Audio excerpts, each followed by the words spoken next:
আজকে সকালে প্রায় অনেকটাই তাড়াতাড়ি ঘুম থেকে উঠে পড়েছি।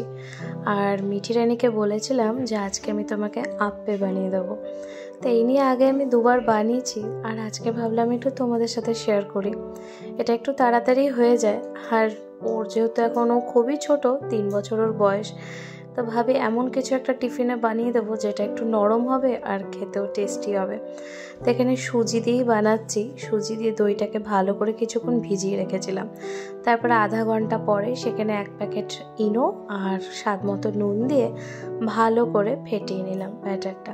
আর এই যে আপ্পে বানানোর এই তাওয়া মতো সেটা একটা কিনেছি।